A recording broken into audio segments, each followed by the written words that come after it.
नमो भगवते वासुदेवाय। अधिक मास महात्म्य अध्याय पहिला। श्री गणेशाय नमः। श्री सरस्वते नमः। श्री गुरुचरणाभ्यां नमः। जय जय नमो गणनायका गजवदना विघ्नहारका मंगलमूर्ती मंगलकारका सुखदायका दयाघना। श्री गणेशाय नमः। गजाननाला, सरस्वतीला, सद्गुरूला, माता पितरांना, कुलस्वामिनीला, पूर्वकमींना नमस्कार असो. पुरुषोत्तमाला नमस्कार असो. आता पद्मपुराणातील व बृहन्नारदीय पुराणातील अधिक मासाच्या महात्म्याची कथा वर्णन करीत आहे. नैमिषारण्यात सूत, शौनक आदी ऋषींना अनेक पुराण कथा नित्य सांगत असे. एकदा ऋषींनी त्याला म्हटले, सर्व व्रतांमध्ये सारभूत असे व्रत कोणते आहे ते तू आम्हाला सांग. त्यावर सूत म्हणाला, आपण मला मोठा मान दिलात म्हणून मी धन्य झालो.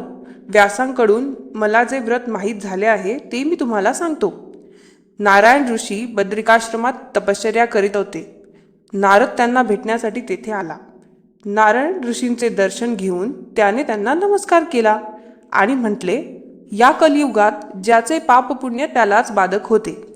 सर्व जन संसारात बुडालेले आहेत, तरी त्यांच्या कल्याणाचे काहीतरी सोपे व्रत सांगावे. त्यावर नारायण म्हणाले, तुला मी पुरुषोत्तम मासाचे व्रत सांगतो. हे व्रत असे आहे की सर्व तऱ्हेची पापे नष्ट होऊन मनुष्य परमपदाला जातो. या व्रताची माहिती श्रीकृष्णाने पांडवांना त्यांच्या वनवासातील दुःखापासून सुटका होण्यासाठी सांगितली होती. काम्यक वनात पांडव राहत होते. त्यावेळी द्वारकेचा राणा ऋषीमुनींना घेऊन त्यांना भेटण्यास तेथे आला. तो दिसताच पांडवांना जणू संजीवनी मिळाल्यासारखेच वाटले. ते सर्वजण द्रौपदीसह त्यांच्या व मुनिजनांच्या पाया पडले. पांडवांची झालेली दुरावस्था पाहून कृष्णाला दुःखही वाटले आणि कौरवांबद्दल क्रोधही आला. त्याने प्रचंड भयंकर रूप धारण केले. तेव्हा धर्म, अर्जुन इत्यादींनी कृष्णाची स्तुती करून त्याला शांत केले. आवडत्या अर्जुनाचे प्रेमाचे बोलणे ऐकून भक्तवत्सल श्रीकृष्ण शांत झाला. नंतर सर्व पांडव आणि श्रीकृष्ण एकत्र बसले असता श्रीकृष्ण त्यांच्याजवळ गोष्टी बोलू लागला. ऋषीमुनीही श्रवणासाठी बसले. धर्माने स्वतःच्या व जगाच्या हितासाठी कृष्णाला, हे नारद, तू मला असा जसा प्रश्न विचारलास तसाच प्रश्न विचारला. त्याने जी माहिती दिली ती सर्वांच्याच कल्याणाची असल्यामुळे मी तुला सांगतो. नारायण ऋषींनी नारदाला पुरुषोत्तम मास महात्म्य सांगण्यास सुरुवात केली. अधिक मास महात्म्य अध्याय दुसरा. श्री गणेशाय नमः. श्रीकृष्ण युधिष्ठिराला म्हणाला, तू मला प्रश्न केलास, पण त्याचे उत्तर देताना मला पुष्कळ गुप्त गोष्टी सांगाव्या लागणार आहेत. पण तुम्ही मला प्रिय आहात म्हणून सांगतो. मलमास किंवा अधिक मास याला सर्व मासांमध्ये कोणत्याही प्रकारचे महत्त्व नव्हते. कोणत्याही शुभकार्याला तो वर्ज्य असतो, कारण सूर्याची गती त्या मासात मोजली जात नसे. तसेच प्रत्येक स्थिरचर वस्तूंना अधिष्ठात्री अशी कोणती तरी देवता असते, स्वामी असतो, त्यामुळे त्याला मान असतो. पण रवी संक्रांती ज्या मासात धरली जात नाही त्या मलमासाची इतर सर्व महिने चेष्टा करू लागले, धिक्कार करू लागले. तो मास मानवी रूप धारण करून दुःख करू लागला. आपल्या अपमानाने तो दुःखाने मूर्छित पडला. पुन्हा सावध झाला, खूप शोक करू लागला. मग त्याला एक उपाय सुचला. आपण श्रीहरीला शरण जावे, त्यालाच आपले दुःख सांगावे. तो एकदम वैकुंठात गेला. तेथे मी नारायण स्वतः असतो. त्याने तेथे जाऊन रत्नखचित सिंहासनावर बसलेल्या वैकुंठनाथाला नमस्कार केला व आपली दीन अवस्था सांगून करुणा भागली. त्याने देवाची स्तुती केली. श्रीहरी म्हणाला, येथे वैकुंठात दुःखाला स्थान नाही, तरी तू का रडतोस? तुझे दुःख काय ते मला सांग. मलमासाने स्वतःचा कसा अपमान होतो ते सांगितले आणि तो दुःखाने मूर्छित पडला. श्रीहरीने गरुडाला सांगून त्याच्याकडून पंखांनी त्याला वारा घातला. मलमास सावध झाला आणि म्हणाला, या उपचाराने काय होणार? माझे दुःख दूर करा. त्याला श्रीहरी म्हणाला, वत्सा, उठ, आपण गोलोकात जाऊ. तेथे द्विभुज मुरलीधर श्रीकृष्ण वसतो. तो जनांचे दुःख दूर करण्यात मजपेक्षा श्रेष्ठ आहे. असे म्हणून हरीने त्याचा हात धरून गोलोकास गमन केले. गोलोक कोठे आहे व कसा आहे? विश्वाचे कारण असणारा जो विभू त्याचे तेज अत्यंत विशाल आहे. त्यात सत्यलोक, वैकुंठ व कैलास असे 3 लोक असून गोलोक त्यांच्याही पलीकडे आहे. त्या गोलोकात एक सुंदर ज्योती आहे. त्या ज्योतीच्या अंतरंगात अत्यंत तेजस्वी असा किशोरवयाचा पितांबरधारी मुरलीधर आहे. त्याचे सौंदर्य, प्रभाव, पराक्रम, स्वरूप, तेज, ज्ञान सर्वच इतर सर्व देवांच्या पेक्षा श्रेष्ठ आहे. मलमासाला घेऊन वैकुंठनाथ विष्णू त्या लोकात गेले. तेथे मुरलीधर पुरुषोत्तमाचे दर्शन घेतले. त्या समयी अश्रू ढाळीत असलेल्या दीनवदन अशा मलमासाचा परिचय पुरुषोत्तमाला त्याने करून दिला. अधिक मास महात्म्य अध्याय 3. श्री गणेशाय नमः. थरथर कापणाऱ्या दीनवदन मनुष्यरूपी व्यक्तीला पाहून श्रीकृष्णाने विष्णूला सर्व माहिती विचारली. त्यावर विष्णूने पुरुषोत्तमाला म्हटले, सर्व 12 महिन्यांना आपापले स्वामी असतात व शुभ कार्यांना ते उचित असतात. पण या अधिक मासाला काहीच मान नाही. सर्व महिने त्याची चेष्टा करतात. लोक त्याला मलमास म्हणतात. शुभ कार्याला तो वर्ज्य आहे. त्यामुळे तो फारच हीनदीन झाला आहे आणि मला वैकुंठात शरण आला आहे. पण याचे दुःख तूच दूर करू शकशील म्हणून मी याला येथे घेऊन आलो, तरी त्याचा उद्धार करावा. श्रीकृष्ण म्हणाले, विष्णू, तू हे फार चांगले केलेस. तू ज्याचा स्वीकार केलास त्याचा मीही स्वीकार करतो. यापुढे या मासाला माझेच नाव पुरुषोत्तम हे दिले जाईल. याला सर्व महिन्यात श्रेष्ठ करतो. माझे सर्व ऐश्वर्य मी आत्ताच याला देतो. तसेच हा मज समान होईल आणि पवित्र मानला जाईल, पूज्य होईल. सर्व महिन्यात लोक स्वार्थाने सकाम उपासना करतात, यज्ञादिक करतात, स्वर्ग भोगतात, परत जन्माला जातात. पण या महिन्यात जो कोणी सकाम किंवा निष्काम भावनेने दानादी व्रते करील त्याचा परिणाम म्हणून माझ्या निजधामास तो प्राप्त होईल आणि त्यांना मोक्ष मिळेल. इतकेच नाही तर या मासात जो माझी पूजा करील तो भक्तही मजला प्राप्त होईल. जे लोक याचा तिरस्कार करतील त्यांना अत्यंत दुःख प्राप्त होईल. आणि जे स्नान, दान, उपोषण, व्रते, नामस्मरण, पूजन इत्यादी सत्कर्मे या मासात करतील त्यांना महत्भाग्य प्राप्त होईल. श्रीकृष्णाचा असा वर मलमासाला प्राप्त झाला. तेव्हा विष्णू परत त्याला वैकुंठात घेऊन गेले आणि अधिक मासाला त्यांनी वैकुंठात राहावयास स्थान दिले.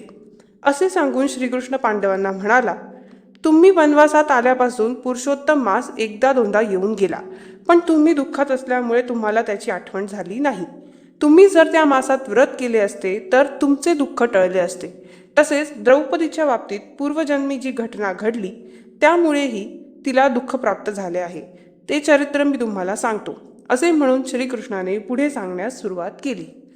अधिक मास महात्म्य अध्याय 4. श्री गणेशाय नमः. श्रीकृष्ण धर्मराजाला म्हणाला, मी तुम्हाला पूर्वीचा इतिहास सांगतो. ही पांचाली तुमची पत्नी पूर्वजन्मी मेघावी नावाच्या ब्राह्मणाची कन्या होती. तिच्या जन्मावेळी तिची माता मरण पावली. पित्याने तिचे प्रेमाने पोषण केले. तिला त्याने पुष्कळ विद्या शिकवून चतुर केले.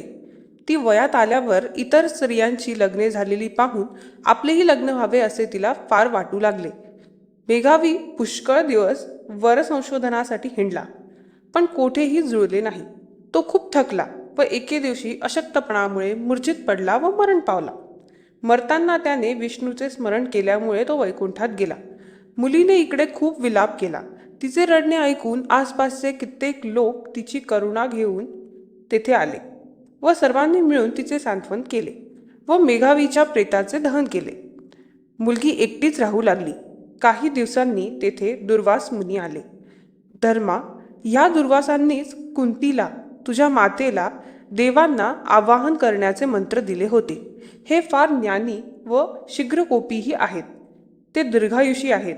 माझ्या बाबतीत त्यांची एक कथा सांगतो. ते माझ्याकडे आले आणि मला व रुक्मिणीला त्यांनी घोड्यांप्रमाणे रथाला जोडले आणि ते रथात बसले व आम्हाला रथ ओढावयाची आज्ञा केली. आम्ही रथ ओढू लागलो.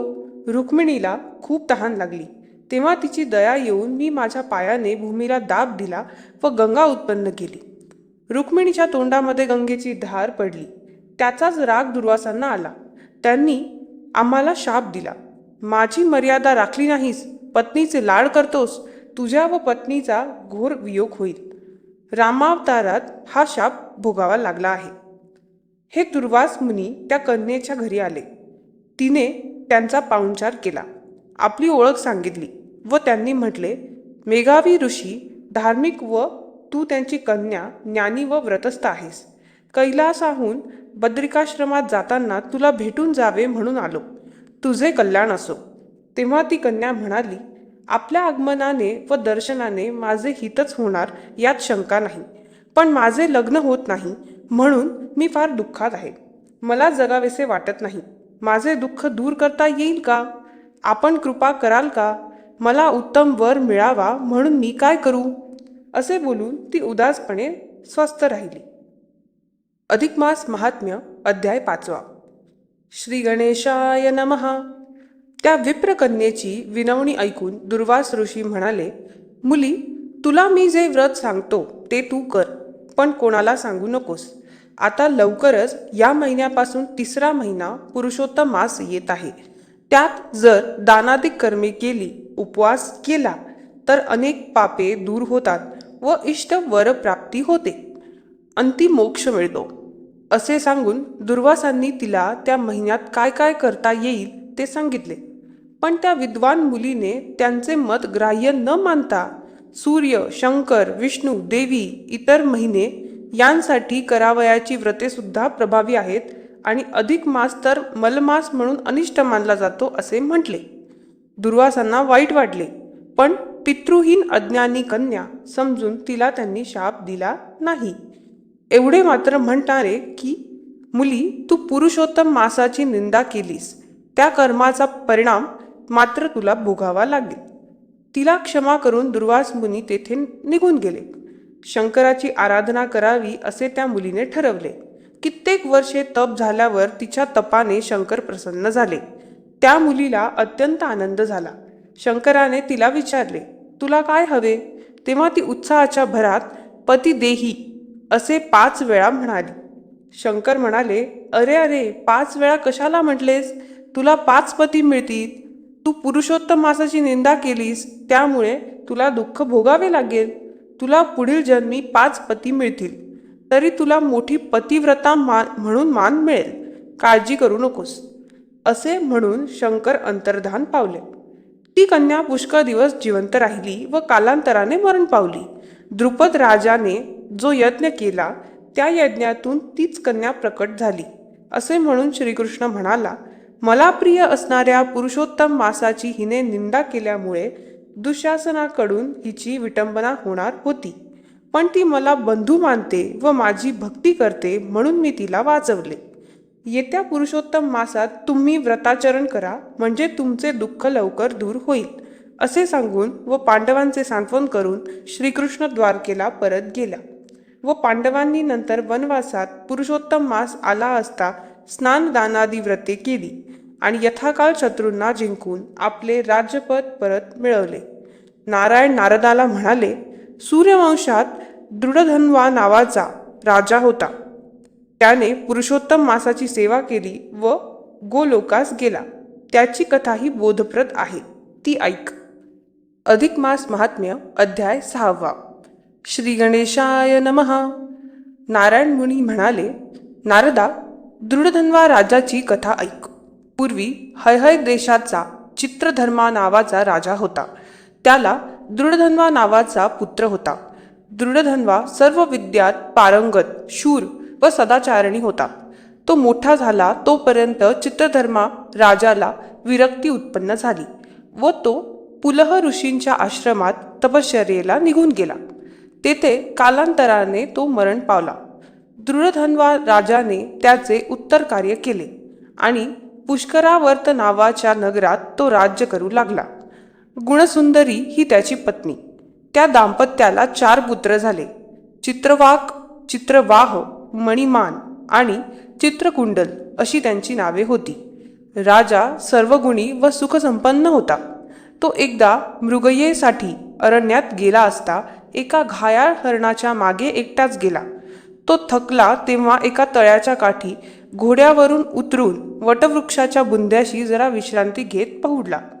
तेवढ्यात तेथे एक पोपट आला व मानवी भाषेत राजाला उद्देशून गाऊ लागला. हे राजा, सर्व सांसारिक सुखे भोगत आहेस, त्यातच तू रमला आहेस, पण तत्वविचार का करीत नाहीस? तू भवसागरातून पार कसा जाणार? पोपटाचे ते बोल ऐकून राजाला नवल वाटले. तेवढ्यात त्याचे सैन्य आले व पोपट निघून गेला. राजा राजधानीस परत आला, पण तो उद्विग्न होऊन सदा उदासीन राहू लागला. थोड्याच दिवसात वाल्मिकी ऋषी त्याच्याकडे आले. त्यांचे आदरातिथ्य करून राजाने त्या पोपटाचा प्रसंग त्यांच्या कानावर घातला आणि त्याचे रहस्य विचारले. वाल्मिकींनी अंतर्ज्ञानाने राजाचा पूर्वजन्म जाणला व म्हटले, हे राजा, तू द्रविड देशात ताम्रपर्णी नदीच्या तीरी राहणारा सुदेव नामक ब्राह्मण होतास. गौतमी नावाची तुझी भार्या होती. तुम्हाला पुष्कळ वर्षे संतान झाले नाही. सुदेव फार निराश झाला. तेव्हा त्याच्या स्त्रीने त्याची समजूत काढली व विष्णूसाठी तप करावे असे सुचवले. त्या दोघांनी वनात जाऊन तप केले. तेव्हा गरुडावर आरूढ होऊन विष्णू तेथे प्रकट झाले. त्यांना वंदन करून सुदेवाने आपली व्यथा सांगितली. अधिक मास महात्म्य अध्याय 7. श्री गणेशाय नमः. वाल्मिकी ऋषी म्हणाले, विष्णू प्रसन्न झाल्यावर सुदेवाने त्याची स्तुती केली. विष्णू म्हणाला, तुझ्या तपाने मी प्रसन्न झालो आहे. तुला काय वर हवा तो माग. सुदेव म्हणाला, मला पुत्र नाही, तो द्यावा, एवढेच माझे म्हणणे आहे. विष्णू म्हणाला, तुझ्या भाग्यामध्ये 7 जन्मांपर्यंत पुत्रलाभ नाही. तू दुसरे काहीही माग, माझा उपाय चालत नाही. ते कठोर वचन ऐकून सुदेव मूर्छित पडला. त्याला सावध करून त्याच्या पत्नीने म्हटले, व्यर्थ कष्टी का होता? आपल्या भाग्यात असेल तेच भोगावे. हरीला सांगून काय उपयोग? दैव अनुकूल नाही असे आपण समजावे आणि देवाची भक्ती करीत आयुष्य घालवावे. गरुडाला मात्र वाईट वाटले. काहीही करून सुदेवाला पुत्र द्यावा, नाहीतर तुमची भक्ती कोणी करणार नाही. तुलाच सर्व सामर्थ्य आहे असे त्याने विष्णूला म्हटले. ते ऐकून विष्णूने त्याला म्हटले, तू सुदेवाला तुझ्या अधिकारात पुत्र देऊ शकतोस. तेव्हा गरुडाने त्या दोघांना पुत्रप्राप्तीचा वर दिला व विष्णूला पाठीवर घेऊन तो वैकुंठाला गेला. सुदेव ब्राह्मण पत्नीसह आपल्या घरी राहू लागला. काही काळाने त्याला एक पुत्र प्राप्त झाला. तो सर्व शुभ लक्षणांनी युक्त मुलगा, हुशार होता. शुकदेव असे त्याचे नाव ठेवले. 8 वर्षातच त्याने अनेक विद्या प्राप्त केल्या. काही दिवसांनी देवल मुनी सुदेव ब्राह्मणांच्या घरी आले. शुकदेव त्यावेळी तेथे आला व देवल ऋषींना त्याने नमस्कार केला. त्याची लक्षणे पाहून देवलांना फार आनंद झाला आणि कुतूहलाने त्यांनी त्याची सर्व लक्षणे पाहिली. तेव्हा मात्र ते सुस्कारा टाकून स्वस्थ बसले. त्यांची मुद्रा पाहून सुदेव चिंतेत पडला. तेव्हा देवलांनी म्हटले, हे विप्रा, आधी बाळाचे आयुष्य पाहावे व मग बाळाची लक्षणे सांगावी. या मुलाला 12व्या वर्षी पाण्यात बुडून मरण आहे. ते अटळ आहे. सुदेवाला वाईट वाटले. देवल मुनी त्याचे सांत्वन करून निघून गेले. सुदेवाला मूर्छाच आली. गौतमी मोठी धीराची होती. तिने पतीला धीर दिला आणि कितीतरी मोठे मोठे लोकही मरण टाळू शकले नाहीत इत्यादी सांगून तिने त्याला हरिभक्ती करीत जगावे असे सुचवले. अशा प्रकारे तू पूर्वजन्मी सुदेव होतास व तो पोपट तुझा मुलगा होता असे वाल्मिकी ऋषी म्हणाले. अधिक मास महात्म्य अध्याय 8. श्री गणेशाय नमः. वाल्मिकी म्हणाले, पुढे सुदेव ब्राह्मण आणि गौतमी यांनी आपल्या हृदयावर दगड ठेवून नित्यकर्मे करीत दिवस घालविले. पुढे असे झाले की मुलाला 12वे वर्ष लागले. काही दिवस लोटले. सुदैव ब्राह्मण दर्भ आणि समिधा आणण्यासाठी वनात गेला असता शुकदेव आपल्या मित्रांसह एका मोठ्या विहिरीवर पोहण्यासाठी गेला. सर्वजण विहिरीमध्ये जलक्रीडा करू लागले. मुलांना चुकवण्यासाठी शुकदेव खोल पाण्यात गेला, पण त्याचा श्वास कोंडला गेला व त्याचे प्राण गेले. त्याचा देह तळाशीच अडकून राहिला. पुष्कळ वेळ झाला तरी तो वर येईना. तेव्हा मुले घाबरली. ती आक्रोश करीत शुकदेवाच्या घरी गेली व त्याच्या आईला ओरडून सांगू लागली, अहो माई, तुमचा मुलगा शुक पाण्यात बुडाला हो. गौतमी दुःखाने बेशुद्ध पडली. तेवढ्यात सुदेवही वनातून आला. त्याने हंबरडाच फोडला. पुत्राचे प्रेत बाहेर काढण्यात आले. ते मांडीवर घेऊन सुदेव विहिरीच्या काठावर बसून आक्रोश करू लागला. नाना प्रकारे मुलाच्या आठवणी काढून, त्याच्या सद्गुणांच्या आठवणी काढून तो कसा रे तू आम्हाला सोडून गेलास, आणि विधाता तरी कसा निष्ठूर कसा झाला, असे म्हणत त्याने एकीकडे सतत श्रीहरीला हाका मारणे सुरू केले. त्यावेळी आश्चर्य असे की अकाली पाऊस आला. 1 महिन्यापर्यंत सतत पाऊस पडत होता. सुदेव सर्व भान विसरून अन्न पाणी न घेता पावसात सतत भिजत अपार शोक करीत तेथेच बसून देवाचा धावा करीत राहिला. योगायोग असा की ज्या महिनाभर पाऊस पडला तो पुरुषोत्तम मास होता. अशा प्रकारे नकळत सुदैवांकडून त्या महिनाभर नाम उपवास व हरिनाम स्मरण झाले. त्यामुळे हरी प्रसन्न झाला. त्याने त्या मुलाला जिवंत केले आणि त्याला दीर्घायुष केले. असे सांगून हरी सुदेवाला म्हणाला, येथे आता तुम्ही पुष्कळ वर्षे सुख भोगाल व पुढील जन्मी तू दृढधन्वा राजा व गौतमी ही तुझी गुणसुंदरी नामक पत्नी होईल. हा तुझा पुत्र शुक पोपटाच्या रूपाने तुला वैराग्याचा उपदेश करील, इत्यादी सर्व भविष्य सांगितले. आपल्या हातून कोणते तप घडले हे अत्यंत आनंदित झालेल्या सुदैवाने विचारले. तेव्हा श्रीहरी काय म्हणाला ते पुढील अध्यायात दिले आहे. अधिक मास महात्म्य अध्याय 9. श्री गणेशाय नमः. सुदैवाने विचारलेल्या प्रश्नांना उत्तर देताना हरी म्हणाला, अरे विप्रा, तू जे तप सहज केलंस ते दुसऱ्याकडून झाले नसते. हा महिना पुरुषोत्तम मास होता. त्यात पुत्र शोकात मग्न होऊन तू पावसात भिजलास, उपवास केलास आणि माझे नित्य स्मरण केलेस. त्यामुळे ही सर्व पुरुषोत्तम मासाची सेवा झाली आहे. हे साधन सर्वश्रेष्ठ आहे, असे म्हणून हरीने पुरुषोत्तम मासाचे महात्म्य त्याला सांगितले व तो वैकुंठात परत गेला. वाल्मिकी म्हणाले, हे राजा, तू सुदेव ब्राह्मण इहलोकात पुरुषोत्तम मासाची व्रते करून अंती वैकुंठात गेला व पूर्व पुण्याईने त्याला जो जन्म मिळाला तोच तू आहेस. आणि तुझा मुलगा शुकदेव हा गरुडाच्या वरदानाने झालेला असल्यामुळे येथे तो पोपटाच्या जन्मास आला. गौतमी ही तुझी पत्नी गुणसुंदरी नावाने तुझी पत्नी झाली. तू अरण्यात गेल्यानंतर पोपटाने तुला आपल्या पूर्वजन्मीचा पिता म्हणून ओळखले आणि तू संसारात गुंतून जन्म मरणात अडकू नये, तुझे पतन होऊ नये म्हणून तुला त्याने विरक्तीचा उपदेश केला. आता तुझी कीर्ती अशीच अखंड राहो. मला आता शरयू नदीच्या तीरावर जायचे आहे. असे म्हणून वाल्मिकी निघाले. तेव्हा राजा त्यांना म्हणाला, पुरुषोत्तम मासात व्रते कोणती करावी?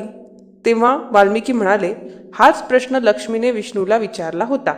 तेव्हा त्याने जी माहिती लक्ष्मीला सांगितली ती परंपरेने मला कळली आहे, ती सांगतो. असे सांगून त्या ऋषींनी पुरुषोत्तम मासाची पूजा, दाने, व्रते, स्नाने, उपोषणे इत्यादी सर्व यथासांग वर्णन करून सांगितले.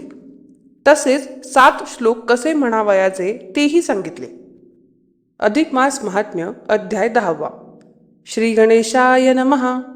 श्रीहरीने लक्ष्मीला अधिक मासासंबंधी आणखी माहिती दिली. तो म्हणाला, या मासामध्ये रवीचे संक्रमण मोजित नाहीत व त्याचा स्वामी रवी नसून पुरुषोत्तम म्हणजे मीच आहे. या मासात ब्राह्मणाला यथाशक्ती फळे अर्पण करावीत, सत्कर्मे करावीत, शुद्ध प्रतिपदेपासून अमावस्येपर्यंत रोज उपवासाचेच पदार्थ खावेत किंवा नक्त भोजन करावे, एकभुक्त असावे किंवा अयाचित वृत्तीने राहावे, शुचिर्भूत असावे. होम, हवन, पूजा, दान, तीर्थाटन किंवा ज्यांना दारिद्र्य असते, शरीरात बळ नसते, त्यांनी ब्राह्मणाचे पूजन करणे किंवा साधूंच्या संगतीत राहणे हे करावे. गायीचे व विप्राचे पूजन करावे. असे म्हणून त्याने त्या दोन्ही पूजा कशा कराव्यात ते सांगितले आणि गायीमुळे किती धर्मकार्ये शक्य होतात त्याचे विवरण केले. गायीचे सर्वच महात्म्य सांगितले. चांगल्या लक्षणांच्या गायी कोणत्या, गायीच्या शरीरात सर्व देवता कशा वास करतात इत्यादी सर्व सांगितले. गायीचे दान करण्यास सत्पात्र ब्राह्मण कोण तेही सांगितले. गायीच्या दानाचा विधी मनुष्याला केवढा उपकारक आहे ते सांगितले. विष्णूने लक्ष्मीला कुलक्षणी गायीचेही वर्णन करून सांगितले. सुलक्षणी गायी म्हणजे तरुण, पुष्कळ दूध देणाऱ्या, निरोगी, सवत्स, 4 आचळे असणाऱ्या, शुभ्र वर्णाच्या, न्यायाने मिळवलेल्या, धष्टपुष्ट, सोन्याने शिंगे मढविलेल्या, रुप्याने खूर मढविलेल्या व अंगावर वस्त्रे आणि अलंकार घातलेल्या. कुलक्षणी गाय भाकड, हाडकुळी, वांजोटी, लंगडी, म्हातारी, एकाक्ष, आंधळी, शिंग मोडकी, एक डोळी, 3च आचळे असणारी, व वासरू मेलेली अशी लक्षणे सांगितली आणि सत्पात्र ब्राह्मणाचीही लक्षणे सांगितली. अधिक मास महात्म्य अध्याय 11. श्री गणेशाय नमः. अधिक मासात ब्राह्मणाची पूजा कशी करावी हे विष्णूने लक्ष्मीला सांगितले. तो म्हणाला, सत्यवचनी, तपस्वी, अहिंसक, षटकर्मे यथासांग करणारा ब्राह्मण हा पूजेसाठी योग्य ब्राह्मण होय. ब्राह्मणाची रोज पूजा करणे फारच उत्तम. त्याला भोजनही द्यावे. तो सुलक्षणी, सुज्ञ, इंद्रिये जिंकणारा, शांत, इतिहास पुराणे जाणणारा आणि माझा निष्ठावंत भक्त असावा. लोकांना पुराणे सांगणारा ब्राह्मण मद्रूपच असतो. तसेच जेथे अधिक मासाची कथा चालते तेथे तुळशीसह मी आणि सर्व तीर्थे असतात. सत्य आणि तपाचरणी, मनाने संतुष्ट, दान घेण्यास उत्सुक नसणारा असा ब्राह्मण असावा. जो नित्य कष्ट करतो, नेहमी दुःखी असतो, असंतुष्ट असतो, तो ब्राह्मण योग्य नव्हे. संतांना तर जास्तच महत्त्व आहे. इतर सर्व गोष्टी मानणारा पण साधूजनांना न मानणारा असा ब्राह्मण अयोग्य होय. दयायुक्त, भक्तियुक्त, तपस्वी, सदाचरणी आणि मला सर्वत्र व्यापक समजणारे असे जे ब्राह्मण असतात ते मला प्राणप्रिय असतात. ब्राह्मणाचे धन कोणीही चोरू नये. ब्राह्मणांच्या उपजीविकेच्या साधनांचे हरण करू नये. नृगराजाकडून ब्राह्मणाच्या बाबतीत दानदोष घडला. त्यामुळे त्याला विप्राच्या शापामुळे खोल कूपामध्ये सरडा होऊन पडावे लागले व कृष्णाच्या दर्शनाने त्याचा उद्धार झाला.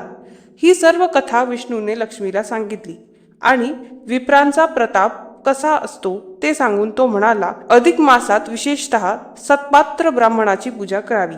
या बाबतीत विष्णूने ब्राह्मणांचे महात्म्य अनेक प्रकारे सांगितले. अधिक मास महात्म्य अध्याय 12. श्री गणेशाय नमः. लक्ष्मीने श्रीहरीला विचारले, अधिक मासात दीपदानाचे महत्त्व काय असते ते मला सांगा. देवाजवळ स्वतः दीप लावल्याचे किंवा तेल लावलेल्या दीपाचे रक्षण केल्याचे काय फळ मिळते? पूर्वी असे व्रत कोणी केले होते? दिवा कसला असावा? वात कसली असावी? त्याचे रक्षण किती दिवस करावे? त्यावर श्रीहरी म्हणाले, दीप लावण्याचे किंवा दान देण्याचे महत्त्व फार आहे. त्याने सर्व महापापांपासून माणसाची सुटका होते. स्वर्गात बहुत काल वस्ती होते. पुरुषोत्तम मासभर रोज सकाळची आन्हिके व स्नानादी करावे. अनेक प्रकारच्या स्नानाची विविध फले त्याने लक्ष्मीला सांगितली. स्नाने करताना पुरुषोत्तम देवाची प्रार्थना कशी करावी ते सांगितले. स्नानोत्तर संध्या करणे, गंधपुष्पादिकांनी पुरुषोत्तमाची पूजा करावी, देवापुढे दिवा लावावा असे सांगून त्याचाही विधी सांगितला. सर्व महिनाभर दीप लावावा व रोज पुरुषोत्तमाची पूजा करावी. त्यामुळे महान पुण्य मिळते. सरस्वती नदीच्या तीरी सुशर्मा नावाचा ब्राह्मण राहत होता. त्याने अधिक मासात देवापुढे प्रदीप्त दिवा लावून ठेवला होता. रात्री त्या ठिकाणी उंदीर पकडण्यासाठी एक मांजर येत असे. सुशर्मा जागरार्थ रात्री बसला असता दिव्यावर काजळी धरली. तेवढ्यात मांजराने येऊन तेथे उंदरावर उडी मारली. त्याच्या धक्क्याने दिवा थरथरला. मंदावलेली ज्योती पुन्हा तेवू लागली. सकाळी ते मांजर मरण पावले, पण त्याच्या त्या ज्योती तेजस्वी करण्याच्या सहज कर्माने ते वैकुंठात गेले. सुशर्मा ऐहिक सुख समृद्धी भोगून अंती मोक्ष पावला. अशी कथा सांगून विष्णू लक्ष्मीला म्हणाला, पुरुषोत्तम मासात देवापुढे दिवा तेवत ठेवल्याने कित्येक लोकांना भोग व मोक्ष सुख मिळाले आहे. या एकाच साधनाने मनुष्य भवसागरातून मुक्त होतो असे त्याचे महात्म्य आहे. अधिक मास महात्म्य अध्याय 13. श्री गणेशाय नमः. श्रीहरीने जेव्हा अधिक मासात श्री पुरुषोत्तमाच्या मूर्तीसमोर दीप तेवत ठेवण्याचे महात्म्य सांगितले तेव्हा श्री लक्ष्मीला अधिकच उत्कंठा वाटली. तिने आणखी कथा व महात्म्य सांगण्याची विनंती केली. तेव्हा श्रीहरी म्हणाले, मी दीपाचे महान फळ कसे मिळते त्याची आणखी एक कथा सांगतो. पूर्वी मथुरा नगरीत शाकली नावाचा एक सदाचारी ब्राह्मण राहत असे. त्याला 2 बायका होत्या. एकीचे नाव विमला व दुसरीचे नाव सुशीला असे होते. तो ब्राह्मण आपल्या स्त्रियांसह गृहस्थाश्रम चालवित असता पुरुषोत्तम मास आला. नित्यकर्मानुसार सुशीला यमुनेला पाण्यासाठी गेली. तेथे तिने पुष्कळ जण नदी स्नानासाठी येत आहेत असे पाहिले व घरी येऊन पतीला त्याचे महत्त्व विचारले. पतीने अधिक मासातील स्नानाचे महात्म्य सांगितले आणि महिनाभर देवासमीप दीप लावण्याचे महात्म्य व पुण्यही सांगितले. तेव्हा त्या स्त्रीने नदीत स्नान केले व पतीच्या सांगण्याप्रमाणे देवापुढे दीप लावला. ती रोज हा क्रम चालवू लागली. तिची सवत विमला हिला मत्सर वाटला व तिने दिव्यातील तेल काढून टाकले व दीप मालवला. सुशीलेला वाईट वाटले. तिने पुन्हा तेल घालून दीप प्रज्वलित केला. रोज ती विमला दीप मालवून टाकी व सुशील पुन्हा दीप लावी. सुशीलेने व्रत पूर्ण केले व तिला सर्व सुखे प्राप्त झाली. पण विमलेने जे दुष्ट कृत्य सतत केले त्यामुळे तिला पुढे फार दुःख प्राप्त झाले. तिचे 3ही पुत्र मरण पावले. तिला अंधत्व आले. तिला अन्न पाणी मिळेना. काही काळाने ती मरण पावली व तिला कमालीच्या नरक यातना भोगाव्या लागल्या. तिला नंतर अनेक घाणेरड्या शूद्र प्राण्यांचे जन्म प्राप्त झाले व नंतर मद्र देशात तिला अनेक रोग झाले. सुशीला मात्र मोठी भाग्यवती ठरली. तिला आपल्या पतीसह वैकुंठ लोक प्राप्त झाला. अधिक मासात नित्य स्नान, पूजन, दीप प्रज्वलन व विप्रपूजन केले तर महापुण्य मिळते, असे श्री विष्णू लक्ष्मीला सांगत होते. तेव्हा तिने जिज्ञासेने आणखी प्रश्न विचारले. अधिक मास महात्म्य अध्याय 14. श्री गणेशाय नमः. श्री विष्णूने लक्ष्मीला पुरुषोत्तम मासातील दीप प्रज्वलित ठेवण्याच्या पुण्याचे वर्णन करणारी आणखी एक कथा सांगितली. ते म्हणाले, पूर्वी सौभाग्य नावाच्या नगरात चित्रबाहू नावाचा राजा राज्य करीत होता. तो शूरवीर व धार्मिक होता. कृष्णभक्त होता. एके दिवशी अगस्त्य ऋषी त्याच्याकडे आले. त्यांचे त्याने स्वागत केले. त्यांची स्तुती केली. आपले सर्व राज्य त्यांना अर्पण करण्याची तयारी दर्शवली. अगस्त्यांना त्या कृष्णभक्त राजाचे दर्शन घेऊन आनंद झालाच होता. त्याने चित्रबाहूला म्हटले, तुझे हे राज्य मी तुलाच परत देतो. तुला पाहूनही मला धन्यता वाटली आहे. तेवढ्यात राजाची पत्नी चंद्रकला तेथे आली. तिला अगस्त्यांनी कृष्णभक्तीचे आशीर्वाद दिले. राजाने विचारले, ऋषीवर्य, मला हे राज्यवैभव, ही संपत्ती, ही सुशील पत्नी, हे सर्व कसे प्राप्त झाले? माझे कोणते पूर्वपुण्य सफल झाले?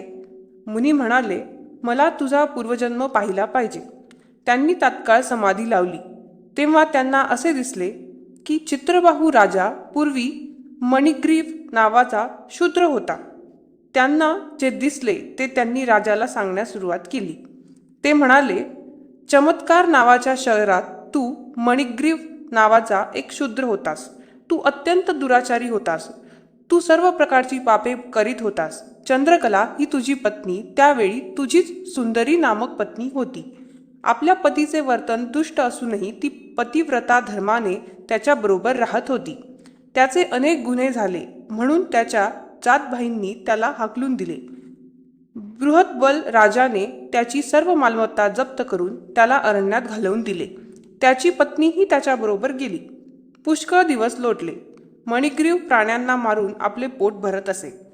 काही दिवसांनी अरण्यातून उग्रदेव नावाचा एक तपस्वी चालला असता थकल्यामुळे मूर्छित पडला. मणिग्रीवाने त्याला पाहिले आणि त्याच्यावर शीतल उपचार करून त्याला सावध केले. त्याला आपल्या अंगणात आणले, फलाहार दिला, सरोवरात स्नान करण्यासाठी सांगितले आणि दोघांनी मिळून त्याची सेवा केली.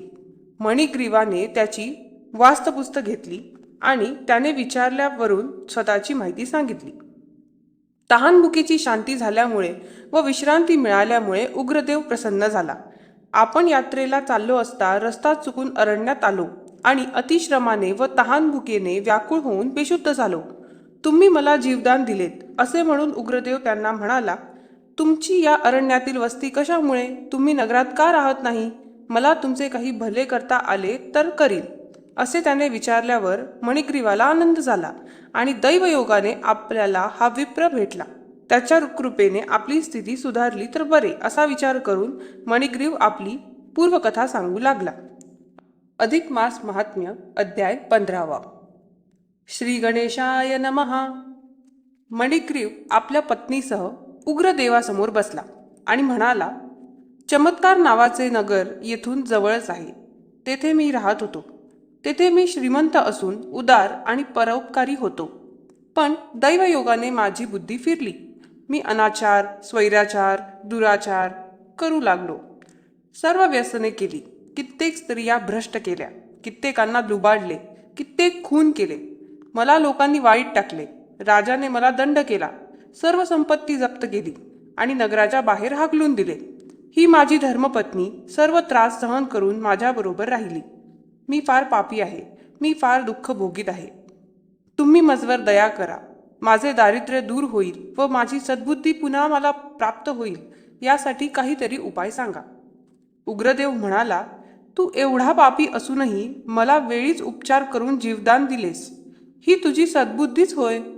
तुझे चांगले भाग्य आता उदयास येईल, यात शंका नाही. असे पहा, आता लवकरच पुरुषोत्तम मास येत आहे.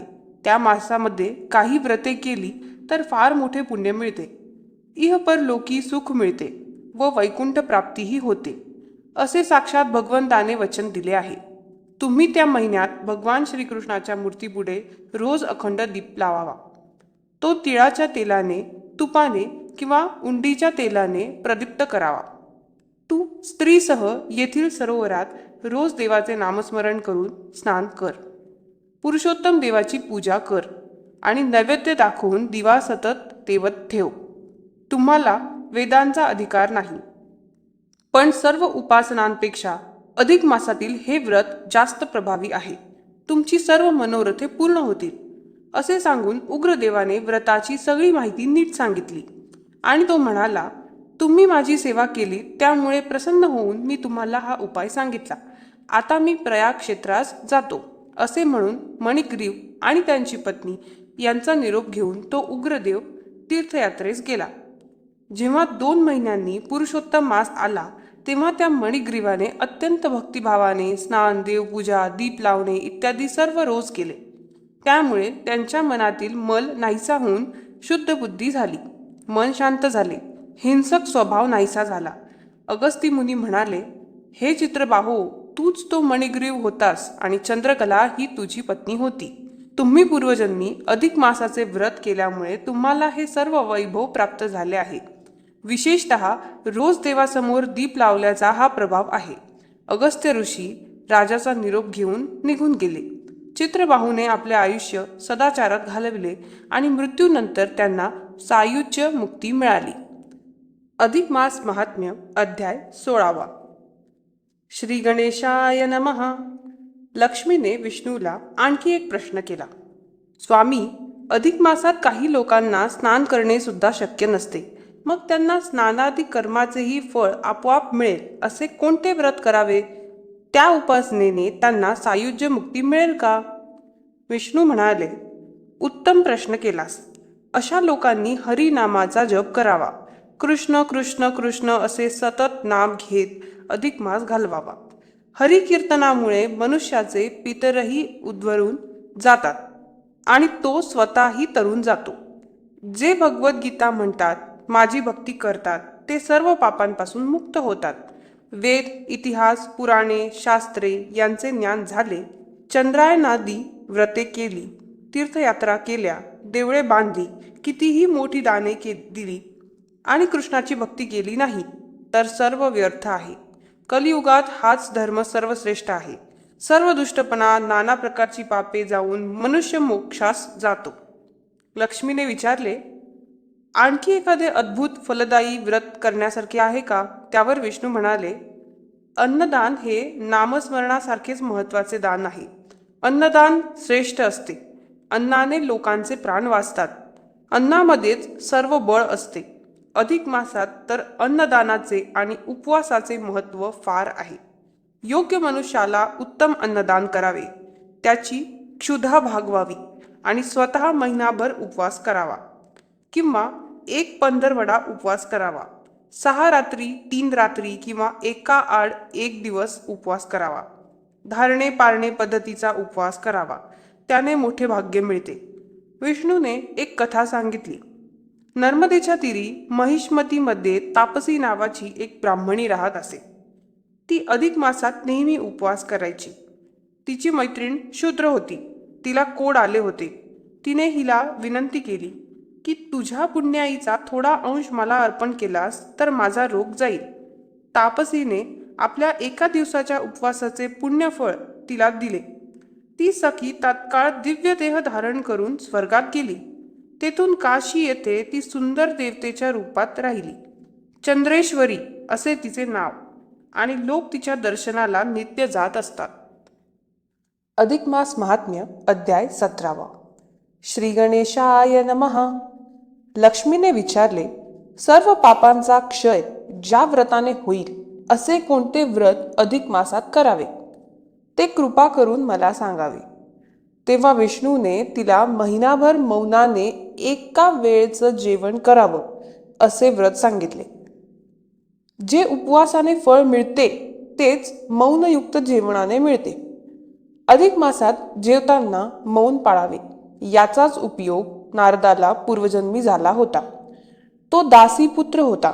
त्याने अधिक मासात असे मौन व्रत आचरिले होते. त्यामुळे त्याला साधूंची संगती लाभली आणि त्याला नंतर विप्रत्व प्राप्त झाले. तेथेही त्याने कुरुक्षेत्रात अधिक महिन्यात 3 दिवस उपोषण केले. त्यानंतर तो ब्रह्मदेवाचा मानसपुत्र झाला व सर्व ज्ञान संपन्न झाला. याविषयी एक इतिहास सांगतो. अवंती नगरीत वेदशर्मा नावाचा एक ब्राह्मण राहत असे. तो तपस्वी होता. तो वृद्ध झाला होता. अधिक मास जवळ आला तेव्हा त्याने उपवास व्रत करावयाचे बेत केला, पण तेवढे बळ त्याला नव्हते. तेव्हा रात्री त्याला देवाने स्वप्नात येऊन सांगितले की त्याने मौनव्रत करावे. त्याने तसे मौन व्रताचे आचरण केले. त्यामुळे साक्षात श्रीकृष्ण पुरुषोत्तमाने त्याला दर्शन दिले व अनेक वरदाने त्याला दिली. त्या वेदशर्म्याने सर्व परोपकाराची कृत्ये केली, सर्व सुखे भोगली. शेवटी त्याला वैकुंठात नेण्यासाठी विमान आले. वाटेत इंद्राने त्याच्याजवळ 1 दिवसाच्या मौनाचे फळ मागितले. ते त्याने दिले, पण तेवढ्यानेच इंद्राला बल प्राप्त झाले व तो वृत्रासुराला मारू शकला. वेदशर्मा वैकुंठास गेला. ही कथा विष्णूने लक्ष्मीला सांगितली असे वाल्मिकींनी दृढधन्वा राजाला कथन केले. अधिक मास महात्म्य अध्याय 18. श्री गणेशाय नमः. लक्ष्मीने विष्णूला विचारले, अधिक मासात 5 पर्वकाळ येतात असे मी ऐकले होते. ते 5 पर्वकाळ कोणते? त्यात कोणते नियम पाळावेत? त्यांचे फल काय मिळते? तेव्हा विष्णू म्हणाले, प्रिये, अधिक मासात जी 5 पर्वे येतात ती अशी: वैधृती, व्यतिपात, पौर्णिमा, अमावस्या आणि द्वादशी असे दिवस असतील ते वेळी पर्वकाळ समजावा. वैधृती योगावर केलेल्या धर्मकार्यात मी विष्णू प्रसन्न होतो. व्यतिपात योगावर केलेल्या उपासनेने यमधर्म संतुष्ट होतो. पौर्णिमेला ब्रह्मदेव प्रसन्न होतो. अमावस्येला पितृगण संतोष पावतात. द्वादशीस व्रत केल्याने पुरुषोत्तम देव प्रसन्न होतो. वैधृती योगावर स्नान, होम, दान करणारा सर्व इष्ट मिळवतो. या योगाने प्रल्हादाला इंद्रतुल्य वैभव मिळाले. देवत्व देणारा हा योग आहे असे म्हणून विष्णूने अधिक मासात वैधृती योगावर स्नान, दान, यजन केल्यास काय काय लाभ होतात हे सांगितले. व्यतिपात योगावर सुवर्णदानाचे फळ सांगितले. तपाचे फळ सांगितले. 13 फळे द्यावीत असे सांगितले. सर्व पाप नष्ट होतात असे फळ सांगितले. तीळ, धान्ये आदी दानांचे पुण्यफळ सांगितले. पौर्णिमेला दैविक कर्मे करावीत. स्नान, दानादी कर्मे करावीत. त्याने पापनाश होतो व पुण्य वाढते. विष्णू पुढे म्हणाले, अमावस्येला पितृतर्पण करावे व अधिक मासात तर त्यामुळे पितृगण अन्नसंतर्पणाने संतुष्ट होतात. स्नान, अन्नसंतर्पण, नामजप हे व्रत पाळावे. प्रतिमासी अमावस्येला जो पितरोद्देशाने श्राद्धादी कर्मे करतो त्याला पितरांचे आशीर्वाद मिळतात व महाभाग्य प्राप्त होते.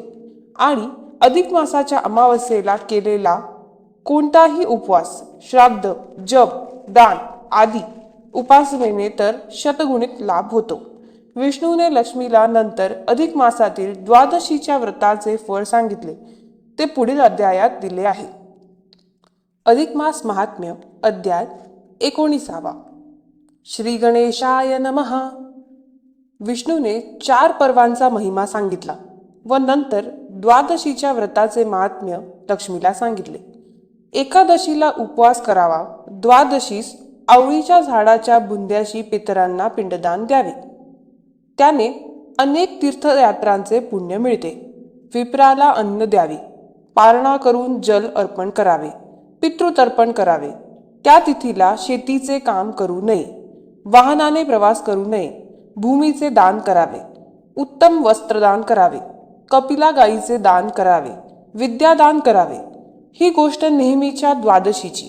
त्याहून कितीतरी पट अधिक फळ अधिक मासातील द्वादशीस केलेल्या धर्मकार्याने मिळते. वस्त्रे, तूप, धन, धान्यादी दाने द्यावीत, अन्नदान करावे, गुप्तपणे भोजनदान करावे. विष्णूने अधिक मासातील द्वादशीस केलेल्या घृतमिश्रित अन्नदानाचे फार महात्म्य सांगितले आहे. इतर कितीतरी पुण्यकृत्यांपेक्षा हे फार फलदायी ठरते असे सांगून सर्व पाप प्रशमन करणारे हे दान व्रत करावे असा उपदेश केला.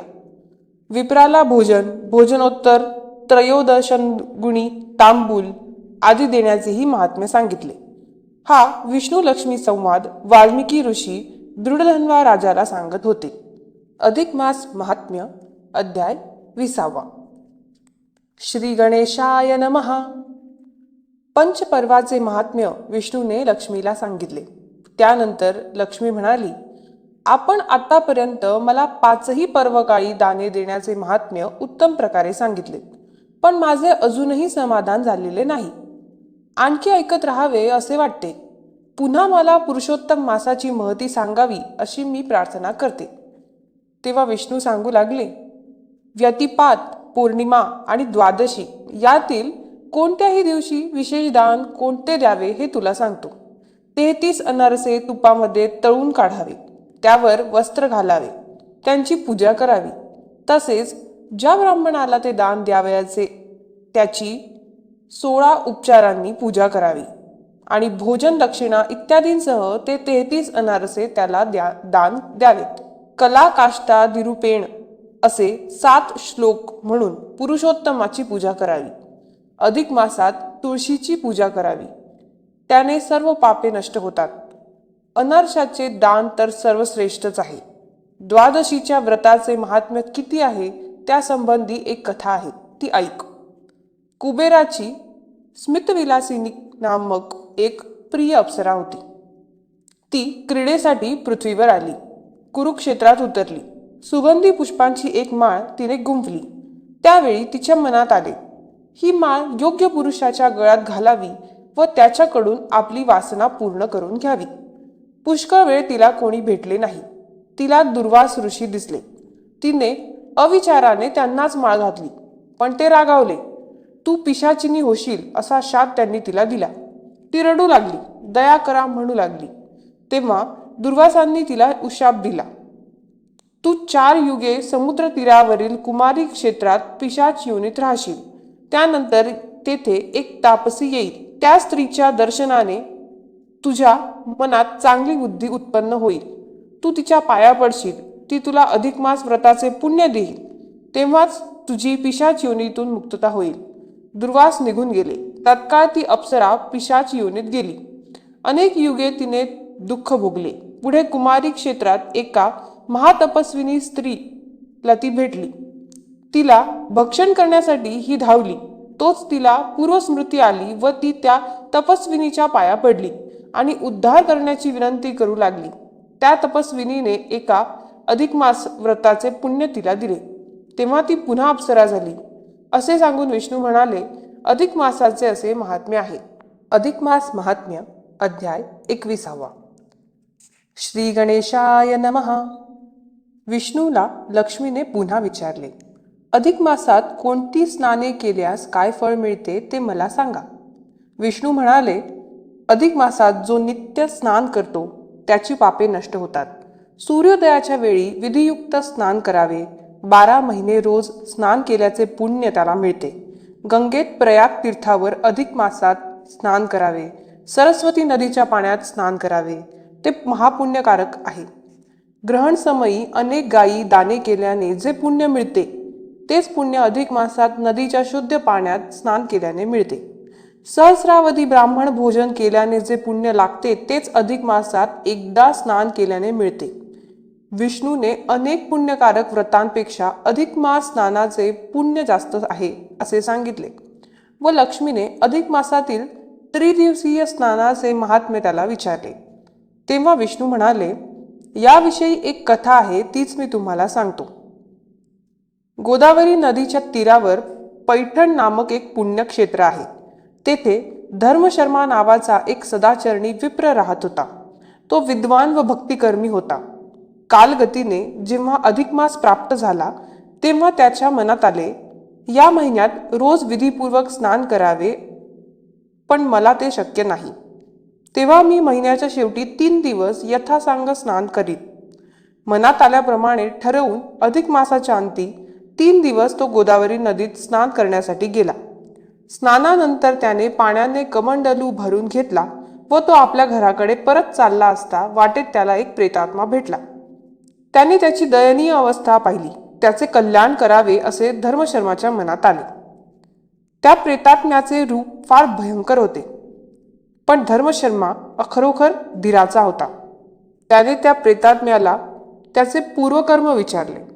तेव्हा थोडा सुविचार सुचून त्या पिशाचाने आपल्या पूर्व पापांचे सर्व वर्णन करून त्याला म्हटले, मी पापे भोगण्यासाठीच या योनीत जन्म पावलो आहे. महाघोर नरकायातना मला आधीच भोगाव्या लागल्या आहेत.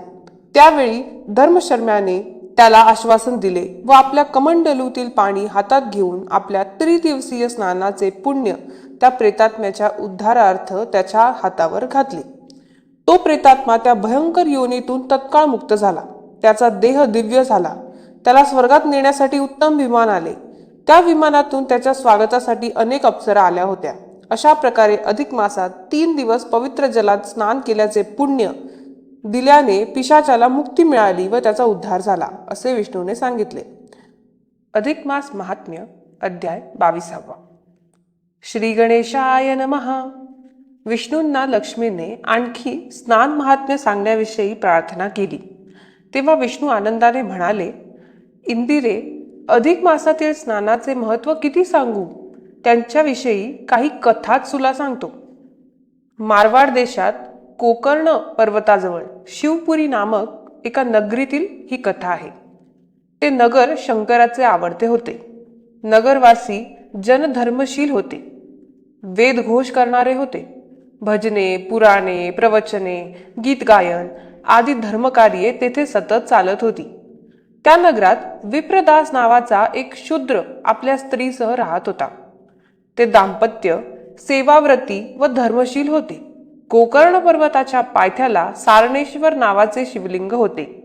तेथेच जवळ गोकर्णी नामक नदी वाहत होती. त्या गोकर्णी नदीत त्या विप्रदासाने स्वस्त्रीसह अधिक मासभर प्रत्यही यथाविधी स्नान केले. शेवटी शिव मंदिरात उद्यापन केले. ब्राह्मणांना भोजन देण्याची व्यवस्था केली. त्यांचे आशीर्वाद घेतले. तो विप्रदास आपल्या घरी जाण्यास निघाला. तो मार्गात 700 प्रेतात्मे अचानक समोरून येताना त्याला दिसले. त्या प्रेतात्म्यांचा मोठा भयंकर जमाव समोर दिसताच प्रथम भयच वाटले, पण विप्रदासाच्या दर्शनाचा त्यांच्यावर मात्र विचित्र आणि अद्भुत परिणाम झाला. त्यांची मने स्वच्छ झाली. क्रूर भाव गळाला. त्यांतील काही शांत झाले, पण कित्येक भयंकरच दिसत होते. त्यांचे विचित्र देह पाहून विप्रदासाची पत्नी घाबरली व तेथील पुष्पकुंजात जाऊन लपली. पण विप्रदासाने विचारले की आपली अशी अवस्था का झाली. तेव्हा पिशाचांनी आपली सर्व पापे त्याला सांगितली. विप्रदासाला त्यांची दया आली. त्याने आपल्या मासभराच्या स्नानाच्या पुण्यापैकी 7 दिवसांच्या स्नानाचे पुण्यफळ त्या 700 पिशाचांना अर्पण केले. तेव्हा त्यांचे भयंकर देह तात्काळ अदृश्य होऊन ते दिव्य देह धारण करून स्वर्गात गेले. सौराष्ट्र देशात सोमशर्मा नावाचा ब्राह्मण प्रभास क्षेत्रात राहत असे. तो पुण्यवान होता. कार्तिक स्नाने, माघ स्नाने, अधिक मास स्नाने करीत असे. तो असाच स्नान करून परत चालला असता वाटेत महाभयंकर राक्षस उभा राहिला. योगायोग असा की त्या राक्षसाचा त्या विप्राला कोणताही उपद्रव होऊ शकला नाही. तेव्हा तो राक्षस विप्राला शरण आला. त्या विप्राने आपल्या एका स्नानाचे पुण्य त्याला दिले तेव्हा राक्षस मुक्त होऊन स्वर्गात गेला. विष्णूने ह्या कथा लक्ष्मीला सांगितल्या. अधिक मास महात्म्य अध्याय 23. श्री गणेशाय नमः. लक्ष्मी विष्णूला म्हणाली, मला आपण अधिक महिन्यातील स्नानाचा महिमा सांगितला त्याबद्दल मी कृतज्ञ आहे. अधिक मासात एकांतर उपवास करण्याचे व्रत पालन केले की काय फळ मिळते ते सांगावे. तेव्हा विष्णूने आणखी एक कथा सांगण्यास सुरुवात केली. ते म्हणाले, विंध्य पर्वतात नर्मदा नदी वाहते. तेथे भृगु कच्छ नगरात कुशल शर्मा नावाचा एक ब्राह्मण राहत असे. कुशावती नावाची त्याची पत्नी होती. त्या दाम्पत्याला मेधावती नावाची कन्या होती. ती उपवर झाल्यावर पद्मनाभ नावाच्या तरुण ब्राह्मणाबरोबर तिचा विवाह करून दिला. ते दाम्पत्य सुखाने राहत होते. एके दिवशी अचानक नर्मदा नदीत स्नान करायला गेले असता पद्मनाभ पाण्यात बुडाला व मगरीने त्याला पाताळात ओढून नेले. मेघावतीने खूप दिवस शोक केला, पण शेवटी अशा दुःखमय संसारातून सुटण्यासाठी काहीतरी उपाय करावा असे तिच्या मनाने घेतले. तिने आपल्या आई वडिलांना त्यासंबंधी विचारले. तेव्हा त्यांनी अधिक महिन्यात 1 दिवसाआड एक उपवास करावा अशा व्रताची तिला माहिती दिली. अधिक मास आल्यावर तिने ते व्रत सुरू केले. रोज भूमीवर झोपणे, सकाळी नर्मदेत स्नान करणे, पुरुषोत्तमाची पूजा करणे, 1 दिवस उपवास करणे, ब्राह्मणांची पूजा करणे, सुवर्णदान करणे, 1 दिवस हविष्यान्न खाणे, पुन्हा दुसऱ्या दिवशी उपवास करणे असे व्रत तिने महिनाभर केले. कालांतराने ती मरण पावली. तेव्हा ती पार्वतीची सखी म्हणून कैलासात राहू लागली. नंतर ती काशीमध्ये विशालाक्षी नावाने देवता झाली. विष्णूने अधिक मास व्रतांच्या प्रभावाच्या आणखी काही कथा लक्ष्मीला सांगितल्या. अधिक मास महात्म्य अध्याय 24. श्री गणेशाय नमः. श्री लक्ष्मीने त्यानंतर विष्णूंना अधिक मासात कोणते दान केल्याने कोणते फळ मिळते हे विचारले. तेव्हा विष्णू म्हणाले, प्रिये, जो अधिक मासात विप्राला यथाशक्ती सुवर्णदान देतो त्याची सर्व मनोरथे पूर्ण होतात. जन्मभर दारिद्र्याची स्थिती येत नाही. गायीचे दान दिल्यास ब्रह्मलोकात वास होतो. भक्तिभावाने द्विजांना रजत दान देतो त्याचे पितर तुष्ट होतात व त्याचे मनोरथ पूर्ण करतात. तांबे किंवा ताम्र पात्र योग्य माणसाला दान देतो त्यावर शंकर पार्वतीसह कृपा करतो व सर्व काही देतो. जो पद्मराज आदी रत्ने देतो त्याला राजपद मिळते. मोती देतो त्याच्या भाग्याने सर्व भोग व मोक्षही मिळतो. कांबळे दिल्याने पाप नष्ट होते. वस्त्रदानाने चंद्रलोकात जाण्यास मिळते. लोकरीचे वस्त्र दिल्याने निर्भयता येते. नेमके उपयोगी पडेल असे वस्त्र द्यावे. विप्रांना रोज धान्य द्यावे, त्याने आपले पुरुषार्थ पूर्ण होतात. गरजूंना अन्न व जल दिल्यास अक्षय पुण्य प्राप्त होते. विप्राला पादत्राण दिले तर त्या दात्याच्या यमयातना चुकतात व तो स्वर्गातच जातो. तुपाचे भांडे व तूप दिल्यास सूर्यलोक मिळतो. विविध पदार्थांच्या दानाने जी फळे मिळतात त्यांचे वर्णन विष्णूने केले. 7 धान्यांचे दान, 3 रंगांचे तीळ, लाडू करून मुलांना वाटणे, मोदक दान देणे यांची फळे सांगितली. स्नान, व्रत, दीपदान, गोपूजन व ब्राह्मणांचे पूजन यांची फळे सांगितली. सर्व तीर्थयात्रांच्या पुण्यापेक्षा या मासातील दानाचे पुण्य मोठे आहे असे सांगितले.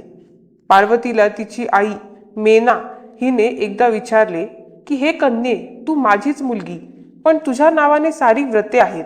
माझ्यासाठी मात्र व्रत का कोणी करत नाही? तेव्हा पार्वती मेनेला म्हणाली, मी अधिक मासात व्रत करून तुझे पूजन करीन. असे तिला सांगून पार्वतीने अरुंधतीजवळ म्हटले, मी मातेच्या प्रसन्नतेसाठी अधिक मासात एक व्रत करते. त्या व्रताची माहिती या अध्यायात दिली आहे. अधिक मास महात्म्य अध्याय 25. श्री गणेशाय नमः. लक्ष्मींच्या विनंतीवरून विष्णूने स्नानदानादिनी युक्त असे अधिक मासांचे व्रत केल्यास कसा लाभ होतो याचे उदाहरण म्हणून एक कथा लक्ष्मीला सांगितली. पूर्वी वीरबाहू नावाचा मोठा उदारदानी राजा होऊन गेला. त्याची पत्नी यशोमती ही सुंदर पण अभिमानी होती. धनयौवनाचा तिला मोठा गर्व होता. त्या राजाचा प्रधान मंडन नावाचा होता. तो शूर, स्वामीभक्त व श्रीमंत होता. आपापल्या गुणांनी ते युक्त होते. प्रधान भार्या गुणवती नावाची होती. ती मात्र धर्मशील व उदार होती. त्या राजाला आणि राणीला गर्वामुळे कशी दैन्यावस्था आली त्याची कथा ऐक. प्रधानावर राज्य सोपवून वीरबाहू आणि यशोमती सर्व प्रकारच्या विलासात दंग झाली. पुढे त्यांना 2 मुले झाली. सुबाहू आणि शतबाहू अशी त्यांची नावे होती. ते तरुण झाले. पुढे अधिक मास आला. गुणवती यशोमतीच्या सेवेकरिता राजवाड्यात आली असता यशोमतीचे प्रचंड वैभव पाहून तिला वाटले, पूर्वाकर्माप्रमाणे ही एवढे वैभव भोगत आहे, पण हिने जर आता सत्कर्म केले नाही तर सर्व लयाला जाईल. तेव्हा तिला कल्याणकारक व्रत करण्यास सांगावे. तिने प्रसंग पाहून राणीला सूचना केली, अधिक मास आला आहे, त्यात तू काहीतरी व्रत कर, म्हणजे तुझे सुख अक्षय टिकेल. पण राणीने काही ऐकले नाही. तिने अधिक मासाची निंदा केली. त्याचा परिणाम असा झाला की काही दिवसातच तिचे दोन्ही पुत्र ज्वराने मरण पावले. गुणवती तिच्या सांत्वनार्थ गेली.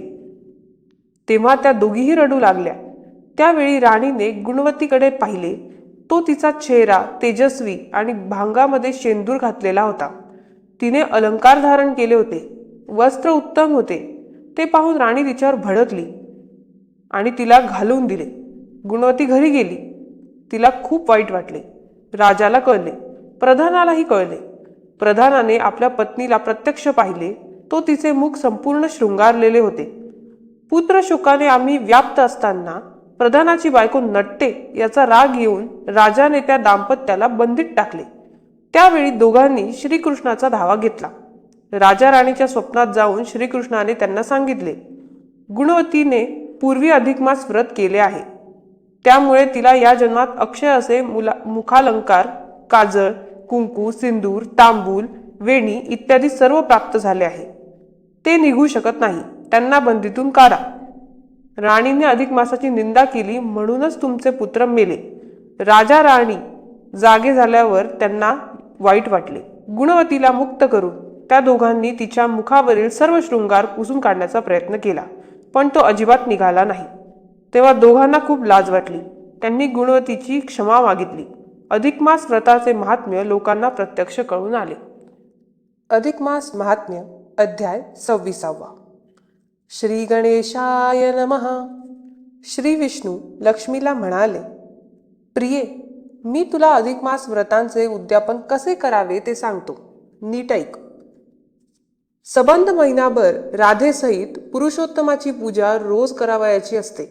कृष्ण पक्षात चतुर्थशीस किंवा नवमी किंवा अष्टमी तिथीस उद्यापन करावे.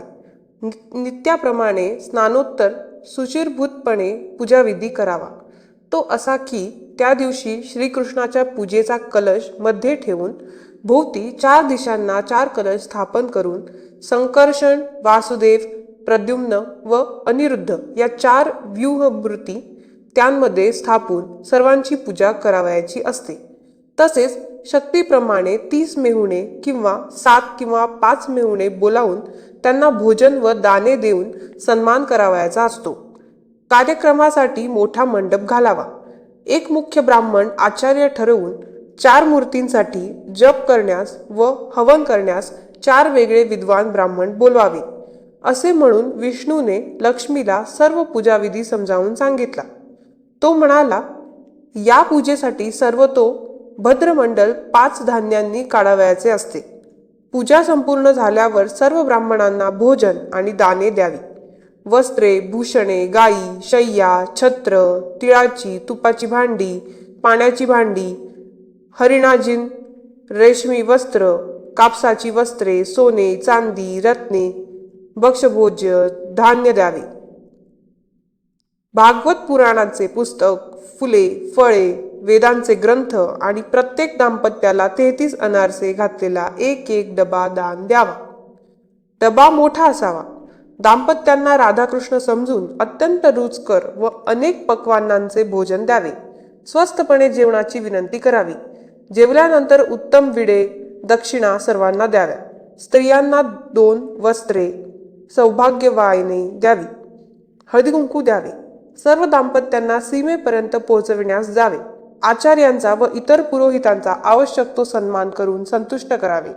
विष्णूने या उद्यापनांचा हा सर्व तपशील लोकांच्या हितासाठी लक्ष्मीला सांगितला. अधिक मास महात्म्य अध्याय 27. श्री गणेशाय नमः. पुरुषोत्तम मासाचे व्रत कसे सर्वश्रेष्ठ आहे ते लक्ष्मीला सांगून विष्णू पुढे म्हणाले, ज्यांना महिनाभर पूजा आणि सर्व व्रत करता येत नसेल त्यांनी काय करावे ते सांगतो. त्यांनी एक काहीतरी नियम धरावा.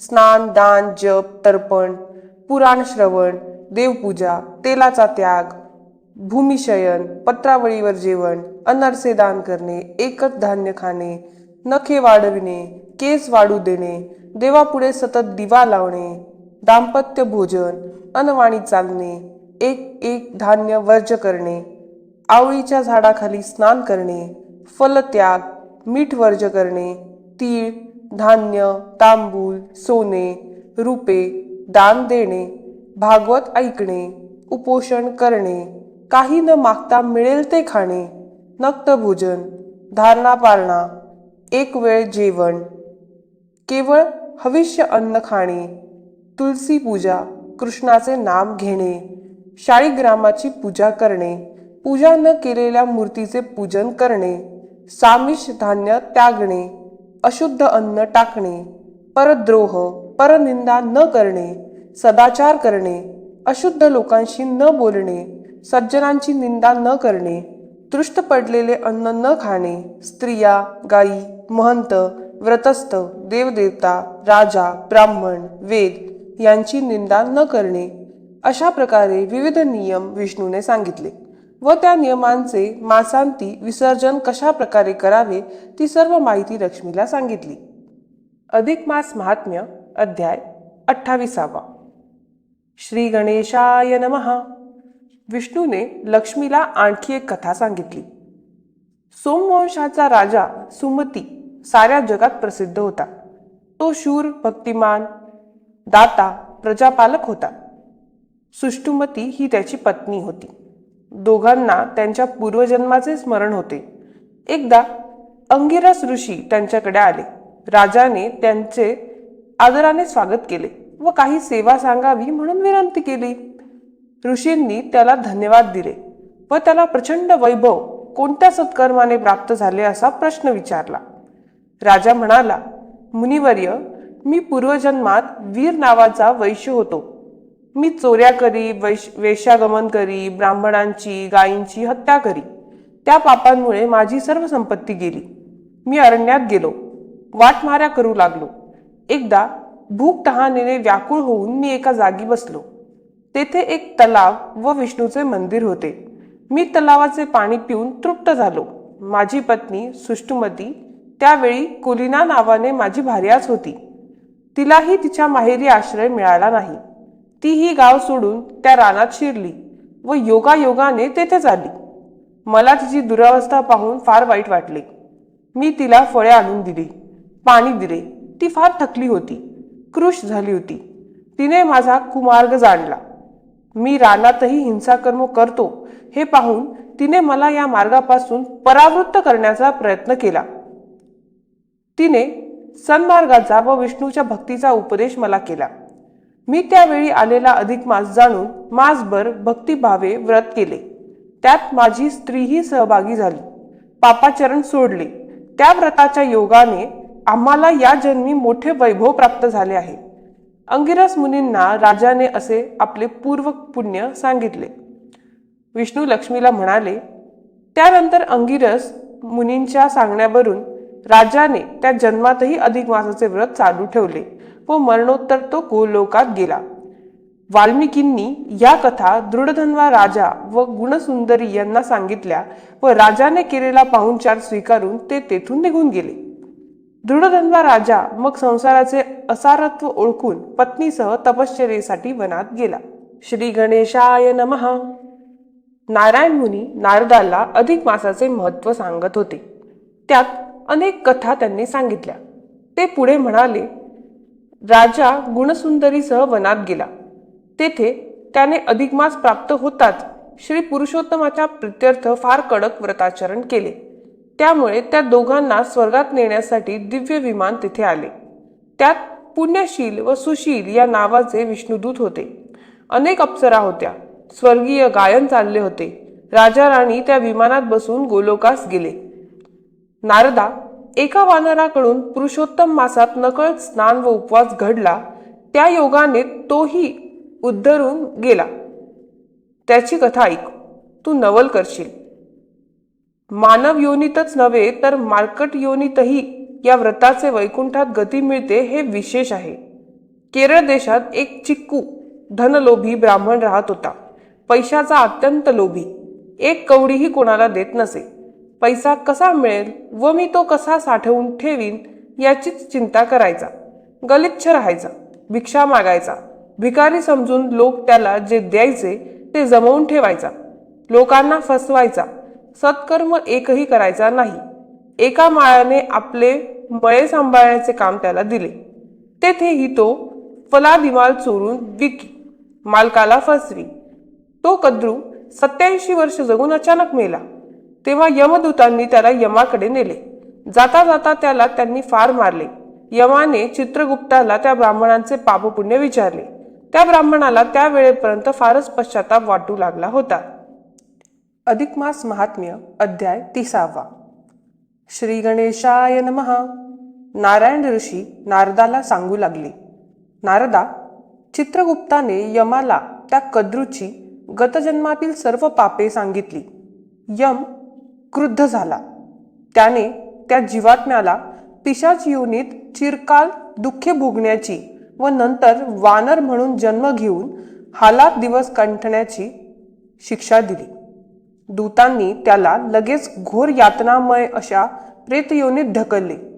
तेथे तो भूक, तहान, उष्णता, थंडी आदी तीव्र संवेगांनी फारच क्लेश भोगत राहिला. त्याला नंतर वानराचा जन्म मिळाला. कालंजर पर्वतावर एक सरोवर आहे. तेथे तो राहिला. ते सरोवर पापनाशक आहे.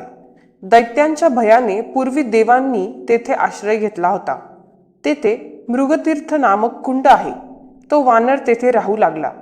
रामावतारात रामाने वानरांना असा वर दिला होता की त्यांना गर्द झाडी, अन्न म्हणून फळे व पाणी या गोष्टी कधीही कमी पडणार नाहीत.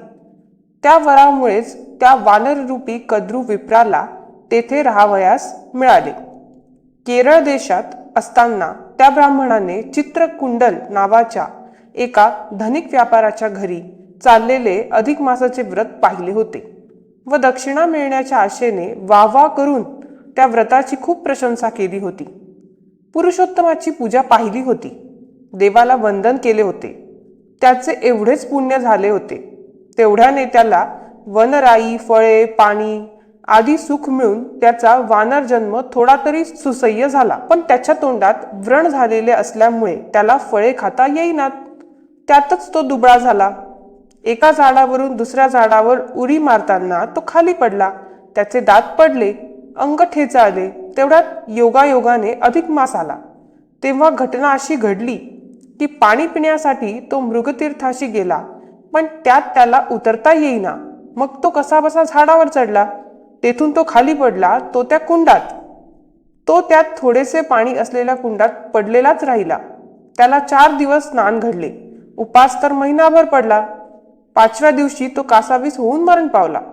तेव्हा त्याचा जीवात्मा मुक्त होऊन दिव्य विमानाने अधिक मासात गोलोकात पोहोचला. ती घटना पुढील अध्यायात सांगतात. अधिक मास महात्म्य अध्याय 31. श्री गणेशाय नमः. तो वानर दिव्य मानव झाला. त्यातही त्याला पितांबर, उत्तरीय, मुकुट आदी प्राप्त झाले.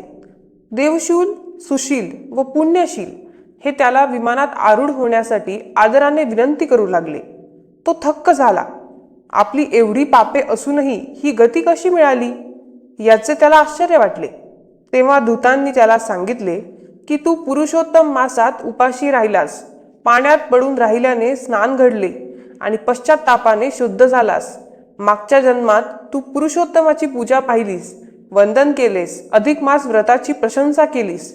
या सर्व पुण्यकर्माने तुझी पापे नष्ट झाली आहेत व तुला सद्गती प्राप्त झाली आहे. कद्रू विप्र दिव्य देहधारी झाला होता. त्याने कालांजर पर्वताला, त्या वनाला, मृगतीर्थाला भावभक्तीने नमस्कार केला व विमानात आरूढ होऊन तो देवगणांनी स्तविला गेलेला स्वर्गात गेला व नंतर अत्यानंदमय गोलोकात गेला. नारायणाने अशा कथा नारदाला सांगितल्या व नारदाचे खूप समाधान झाले.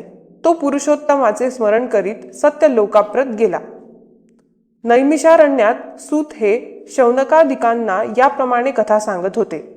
ते पुढे म्हणाले, पुरुषोत्तम मासामध्ये केलेल्या अल्पस्वल्प सेवेचे फळ फार मोठे मिळते. या महिन्यात पुरुषोत्तम हरी फार लवकर प्रसन्न होतो. सर्व प्रकारचे ऐहिक व स्वर्गातील दिव्य भोग भोगून भगवंताचा तो भक्त मोक्ष पावतो आणि नित्य गोलोकात श्रीकृष्ण सन्निध निवास करतो. अध्याय 31 समाप्त.